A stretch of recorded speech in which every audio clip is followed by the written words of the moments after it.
जय माँ लक्ष्मी। भक्तों, नाभि शरीर का एक ऐसा अंग है जो सबसे अधिक गुप्त और सबसे अधिक खास मानव शरीर में बताया गया है। भक्तों, ऐसा कहा जाता है कि जब भी कोई बच्चा माँ के गर्भ में जन्म लेता है तो सबसे पहले उसकी नाभि ही बनती है। अपनी माँ की नाभि से ही वह जुद्ध हुआ होता है और यदि वे नाभि से जुद्ध ना हो तो उसे बच्चे का विकास ही नहीं हो पाता है। तो अब आप यह देखें कि बचपन से ही नाभि कितनी ज्यादा महत्वपूर्ण होती है, लेकिन जैसे जैसे समय आगे बढ़ता है, गुजरता है, सभी लोग इस नाभि के बारे में बिल्कुल ही भूल जाते हैं।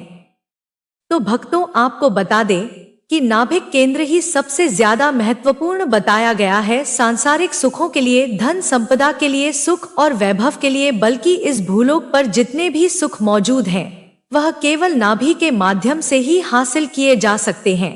तो भक्तों, आज के इस वीडियो में कुछ बड़ी ही ज्यादा खास जानकारी के बारे में हम आपको बताएंगे, जिसे आप बिल्कुल ध्यान से सुनकर सभी बातों को समझ ले। लेकिन उससे पहले भगवान को नमस्कार कर ले। वीडियो को लाइक करके कमेंट बॉक्स में जय माँ लक्ष्मी लिखकर और जय श्री हरि विष्णु लिखकर। तो भक्तों, आपको बता दें कि नाभि वह अंग है जिसे मणिपुर चक्र कहा जाता है, यानी कि नाभि से 2 उंगली ऊपर मणिपुर चक्र होता है जो कि अग्नि तत्व का स्थान है। और तंत्र में इस चक्र को सबसे अधिक महत्वपूर्ण इसलिए माना जाता है क्योंकि यही चक्र के कारण सुख, संपत्ति, वैभव और इस दुनिया में जितने भी सुख मौजूद हैं केवल इसी चक्र के द्वारा हासिल होते हैं। जिन लोगों के जीवन में धन की बहुत ही ज्यादा कमी होती है, कर्जे में हमेशा फंसे ही रहते हैं और बहुत ज्यादा मेहनत भी करते हैं, लेकिन फिर भी उन्हें धन हासिल नहीं हो पाता है, रुपया पैसा हासिल नहीं हो पाता, तो यह संकेत करता है कि उनकी नाभि बिल्कुल भी जागृत नहीं है। तो ऐसे में यदि नाभि को जागृत किया जाए, नाभि से जुड़े हुए प्रयोग किए जाएं, तो इससे नाभि प्रभाव में आ सकती है और जीवन में सुख, संपत्ति की प्राप्ति, धन की प्राप्ति होने लग जाती है। भक्तों, कुछ लोगों के जीवन में ऐसे हालत होते हैं कि उनकी विवाह जल्दी नहीं हो पाता है, विवाह हो जाता है तब भी उन्हें कुछ हासिल नहीं हो पाता है, यानी कि आपस में इतनी ज्यादा लड़ाई झगड़ा होते हैं कि बहुत लोग तो बस शादी के बाद यह सोचते हैं कि सबसे बड़ी गलती तो यही करती है। इसीलिए यही वजह है कि आजकल बहुत कम लोग ही शादी करने को तैयार होते हैं। तो भक्तों, आपको बता दें कि केवल नाभि के द्वारा ही जीवन में प्यार की, सुख की प्राप्ति भी की जा सकती है। यदि आपकी शादी नहीं हो रही है या फिर शादी के बाद बहुत ज्यादा परेशानियां आती हैं, आपस में लड़ाइयां बहुत ज्यादा अधिक होती हैं, तो ऐसे में नाभि का उपयोग करके आप अपने जीवन को सुखमय बना सकते हैं, आप धनवान बन सकते हैं। तो सबसे पहली चीज तो आपको यह ध्यान रखनी है कि जैसे काफी लोग होते हैं, स्नान करते हैं, रोजाना स्नान करते हैं, लेकिन फिर भी नाभि को बिल्कुल भी साफ नहीं करते हैं।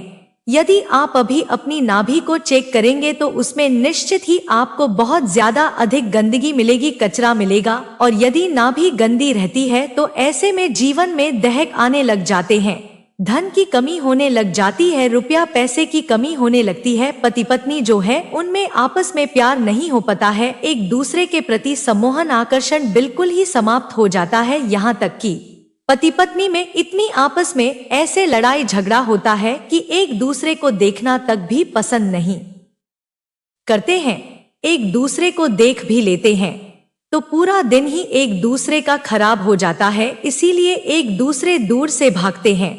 तो भक्तों, आप सबसे पहली चीज इस बात का ध्यान रखा करें कि जब भी नया कार्य करें तो नाभि को अवश्य ही साफ किया करें। दूसरी चीज यह है कि यदि आप अपने जीवन में प्यार, सम्मोहन और आकर्षण को कई गुना अधिक बढ़ाना चाहते हैं तो नाभि में आपको चंदन का तिलक प्रतिदिन ही लगाना चाहिए, क्योंकि चंदन भगवान कृष्ण की प्रिय वस्तु है, जिसे भगवान श्री कृष्ण भी रोज अपनी नाभि में लगाते। दौर कई मंदिर में तो आज भी भगवान श्री हरि नाभि में चंदन का तिलक जरूर ही लगाया जाता है। तो आप यह देखें कि जब खुद भगवान श्री हरिचंदन का तिलक लगाते थे तो यह कितना अधिक लाभदायक हो सकता है। इसको लगाने से जीवन में सुख, समृद्धि बढ़ती चली जाती है।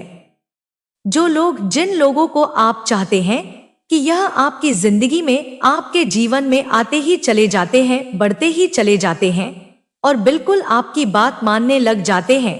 नाभि में चंदन का तिलक, इस बात का ध्यान रखा करें कि आप एक चंदन की लकड़ी ले लें, एक पत्थर ले लें और उसे पर रोजाना घिसकर इस तिलक को बस आपको लगा लेना है। आपको यह भी बता दें कि बाजार में पीसा हुआ चंदन तो मिल जाता है, लेकिन यह बिल्कुल मिलावट वाला होता है, तो मिलावट वाली चीज का उपयोग आपको बिल्कुल भी नहीं करना है। चंदन का तिलक नहीं मिलता है तो सबसे उत्तम, सबसे ज्यादा प्रचंड चंदन का इत्र माना जाता है। चंदन का इत्र या चंदन का पेस्ट रोजाना नहाने के बाद यदि नाभि में लगा लिया जाए तो इससे सभी प्रकार के दुख कष्ट बिल्कुल दूर हो जाते हैं।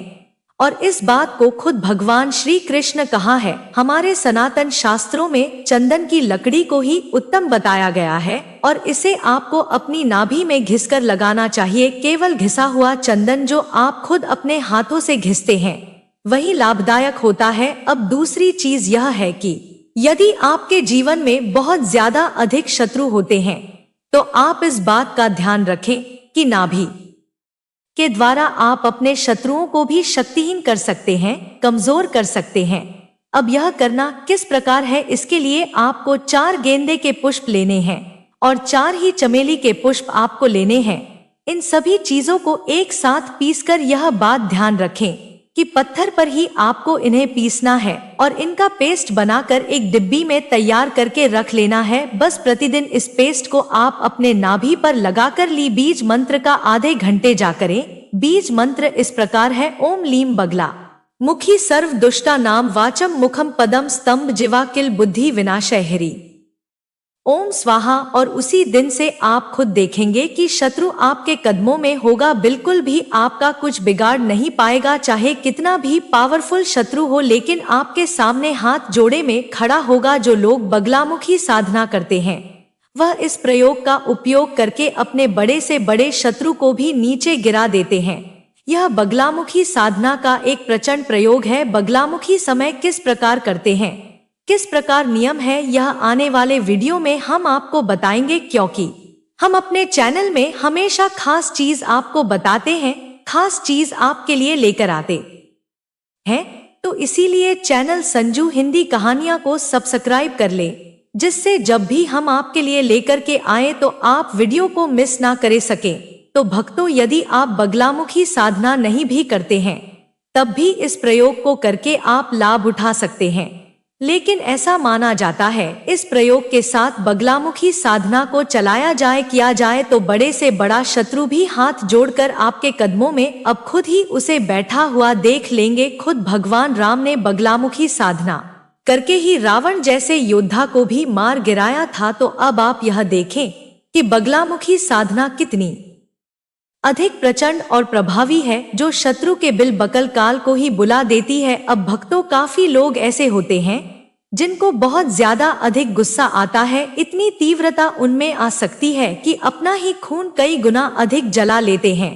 इस बात का आप ध्यान रखें कि जिन लोगों को सबसे अधिक क्रोध आता है उनकी बुद्धि केवल 10 पर ही काम करती है और वे हमेशा ही चिंता में, तनाव में, घबराहट में ही डूबे रहते हैं।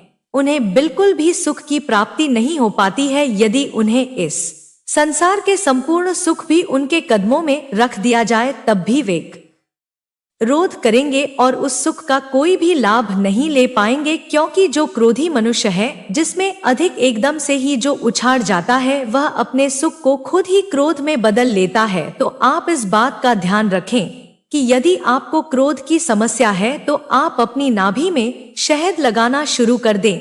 इससे बड़ी आसानी से आप अपने क्रोध पर काबू पा सकेंगे और जब चाहे जैसे अभी यदि आपको कोई कुछ बोलता है, बहुत अधिक क्रोध आ जाता है, तो तब बड़ी आसानी से अपने क्रोध को अपने वश में कर पाएंगे। और इस बात के बारे में तो खुद भगवान श्री कृष्ण ने कहा है कि जो मनुष्य अपने क्रोध पर विजय का लेता है, क्रोध को जीत लेता है, वही इस दुनिया को जीत सकता है। जिस प्रकार श्री कृष्ण ने अपने क्रोध को जीतकर इस संपूर्ण सृष्टि को ही जीत लिया था, उसी प्रकार आप भी संपूर्ण सृष्टि को जीत सकते हैं, क्योंकि खुद श्री कृष्ण भी अपने नाभि पर शहद लगाते थे और केवल श्री कृष्ण के ही कृपा से नाभि विज्ञान, नाभि के इन अद्भुत चमत्कार के बारे में इस सृष्टि को पता लग पाया। क्योंकि भगवान श्री कृष्ण से पहले कोई भी इन सभी चीजों के बारे में, इन चमत्कारों के बारे में नहीं जानता था। तो भक्तों, यह सभी चीज हमने आपको बताई है, इनका आप अधिक से अधिक लाभ उठाएं। भक्तों, आजकल हर कोई अपने जीवन में सफल इंसान बनना चाहता है, धनवान बनना चाहता है। इसके लिए लोग बहुत कड़ी मेहनत भी करते हैं। कुंडली में शुभ ग्रहों की स्थिति मजबूत होने पर मनुष्य को करियर और कारोबार में मन मुताबिक सफलता मिलती है। वहीं अशुभ ग्रहों के प्रभाव से धन संबंधी परेशानी होती है। आर्थिक स्थिति चरमरा से मनुष्य को ढेर सारी मुश्किलों का सामना करना पड़ता है। अगर आप भी आर्थिक तंगी से परेशान हैं, तो धन प्राप्ति के लिए यह उपाय जरूर करें। अगर आप सृष्टि के रचयिता भगवान शिव का आशीर्वाद पाना चाहते हैं, तो सोमवार के दिन विधि विधान से भगवान शिव की पूजा करें। साथ ही रुद्राक्ष की माला से ओम नमः शिवाय मंत्र का जाप करें। इसके अलावा चंद्रदेव को कच्चे दूध से अर्घ्य दे। अगर आप आर्थिक तंगी से परेशान हैं, तो सोमवार या शनिवार के दिन 2 मुट्ठी गेहूं में 2 दाने केसर और 11 तुलसी दल मिलाकर पीस ले। अब न को सामान्य आटे में मिला ले। इसके पश्चात रोटियां बनाकर खाएं। इस उपाय को करने से लक्ष्मी माता प्रसन्न होती हैं। उनकी कृपा से धन में वृद्धि होती है। भक्तों, आज के लिए केवल इतना। भक्तों, यह जानकारी कैसी लगी हमें कमेंट में जरूर बताएं। और यदि आप मां लक्ष्मी आप आशीर्वाद पाना चाहते हैं, तो कमेंट में लिखें, जय मां लक्ष्मी हम पर अपनी कृपा करें। और हमारे इस चैनल संजू हिंदी कहानियां को सब्सक्राइब करें। जय मां लक्ष्मी।